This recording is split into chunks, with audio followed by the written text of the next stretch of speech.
mean, this problem that you see in a honors pre-calc course is really kind of a precursor to one of the basic concepts of calculus, which is called derivatives. So just remember that. This is leading somewhere. So what they're saying is basically, do you notice what this looks like? That's like y2 minus y1 over x2 minus x1. Can you kind of see that? Yeah. And what is y minus y over x minus x? Slope. That's slope. So what they're basically saying is, what's the limit as x goes to -3 of the slope of this function? So this function is a rational function, right? Yeah. So it's going to have like -2, +2. It's going to have a vertical or a horizontal asymptote at 0, and it's going to do something. I'm just making this up. Something maybe like that. And they're basically saying, what's the limit as x goes to -3 of this function? For that function, what's the limit as x goes to -3 of that? So like at the point -3, they're saying, what is the slope? The closer you get to that point, what's the slope of that look like? If that makes sense. Hopefully that makes sense. Maybe it does, maybe it doesn't. But now let's just crunch out the algebra for it. So the way you do this problem is you plug in f of, let me color code this. You plug in f of x, so that's 2x over x squared minus 4. That's f of x. Then you plug in minus f of 3, so minus f of 3, which is 6 over, what's f of 3? Sorry, -3. -6 over 3 squared, -3 squared. Good. All divided by x plus 3. So now we're just going to simplify that mess. And by the way, that would become a plus, right? So to simplify this mess, I would multiply the top and bottom by 5 times x squared minus 4. Little trick I learned back in NOM. And when I do that, multiply that here and here, and multiply that here, I'm going to get the x squared minus 4 cancels out, so I'm going to get 10x for that first term, plus the 5's cancel out there, so it'll be 6 times x squared minus 4 for that second term, all over x plus 3 times 5x squared minus 20. So now let's simplify that. By the way, at the very beginning, if you could plug in -3, you just do it. But you can't, because you get 0 in the denominator, right? In fact, you'd get 0 over 0, which is indeterminate. So that's why you can't just plug it in. So let's simplify this. That equals 6x squared plus 10x minus 24 on the top. I could have actually factored a 2 out of that to make it a little bit easier. Let's do that right now. 2 times 3x squared plus 5x minus 12. It's a little bit easier, better to look at. All divided by, and don't actually multiply this out. In fact, factor something out if you can, which you can. 5 factors out of, you get x squared minus 4, which is nice because what does that factor out to? X plus 2, x minus 2. Good. Now what we're hoping for is to be able to cancel this x minus 3 out right here, or this x plus 3 out. That's what's going to happen. And the way we do that is we factor this up here, and we just kind of assume that an x plus 3 is going to be a factor of that. So if x plus 3 was one of the factors, the other factor should be 3x minus 4. And then check to make sure that works by doing the outside and the inside. And it works, right? You see how I did that? And why would I want to do that? Because now I can cancel that out with that. And so my simplified form is 2 times 3x minus 4 all over 5 times x squared minus 4. Now, why would I want that mess? Well, what I've just shown is that the limit of this is the same as the limit as x goes to -3 of that mess. So So And now if I plug in negative 3, You do. You say then you get the actual answer. I can actually get an answer. I won't get an indeterminate solution. So plugging in negative 3 here, carefully plugging in negative 3 for both of your x's is going to give you negative 9 minus 13 minus 26 on the top, right? And then negative, let's see, that'd be positive 9 minus 4, 5, 25. 24 over negative 26 over 25. There's your answer. So you might also see this exact question asked this way. If f of x equals 2x over x squared minus 4, find the limit as h goes to 0 of f of x plus h minus f of x all over h. That's the exact same problem. And let me show you why. If you look at what this is saying right here, this denominator right here, that's like your h. So your distance, this is like x, right? Remember I was talking about how is x2 minus x1? Well, that's what h is. It's like x2 minus x1. And saying that x goes to negative 3 is the same as saying, because remember I've got x, it's really like x and negative 3, right? Those are my two x values, x and negative 3. The distance between x and negative 3 is x minus negative 3, which is x plus 3. That's the distance. So if I have negative 3 right here, what I'm basically doing is I'm getting closer and closer and closer and closer to negative 3. This distance right here, the distance between some arbitrary x and negative 3 is getting closer and closer to 0. In other words, as x gets closer to negative 3, it's like saying this distance, called h, is getting closer and closer to 0. X getting closer to negative 3 is the same as saying h getting closer to 0. Does that make sense? Yeah. So this question is the same kind of thing. We've got a rise, there's my y's, the difference in y's, over a run, there's the difference in x's, notated by just straight h. So to do this, it's the same problem, but it's a different algebraic manipulation. Let's see how that would work. I would plug in x plus h into here and here. So this is 2 times x plus h all over x plus h squared minus 4 minus f of x, which is 2x over x squared minus 4 all over simply h. Right, and remember this is just the limit as h goes to 0. So I'm going to simplify this whole thing just like I simplified the other thing. And this is a little bit more tedious of a manipulation, but it's the same thing, and I'm even going to do it the same way. I'm going to take the denominators and multiply them on the top and the bottom. So I'm going to multiply this whole thing by x plus h squared minus 4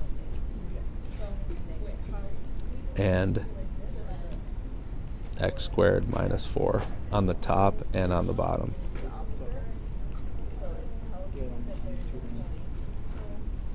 Got what I'm doing there? So if I multiply it here and here, and just multiply it here, don't actually distribute this out, just leave it as is. When I distribute that on the top, I'm going to get, this is going to be messy, so I'll do it down here. I'm going to get 2x plus h times just x squared minus 4, because that one would cancel out with that, right? Minus 2x times x plus h squared minus 4, because that would have canceled out with that. And then on the bottom, I'm just going to get this whole mess, x times x plus h squared minus 4 times x squared minus 4. Okay, now it's just a matter of cleaning up this whole mess. But the good thing about this is you actually don't have to clean it up a ton. You just have to clean it up until the h cancels out. See that h there? You want that to cancel out so that you can plug in the limit as h goes to 0, so you want to be able to plug in 0. So I'm looking at the numerator here, and I'm trying to find out how I can basically factor out an h out of things, out of the numerator. First of all, let me make sure that I plugged all that in right. 2x times, that should have parentheses around it, right? Yeah. Do you want to make sure that you have parentheses written correctly everywhere? So where's my h at?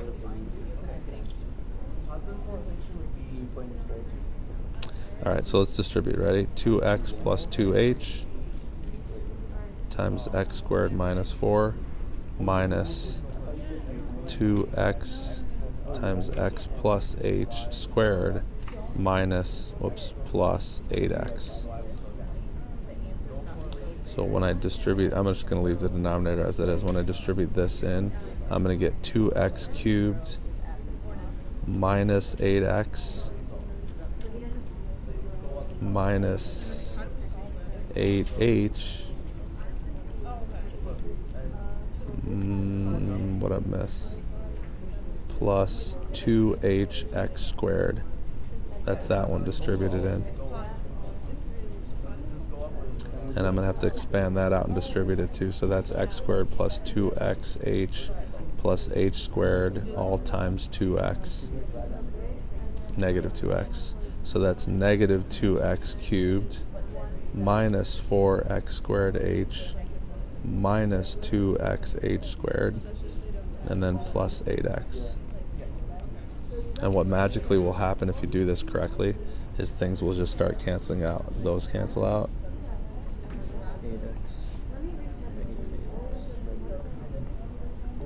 8x and negative, not that one.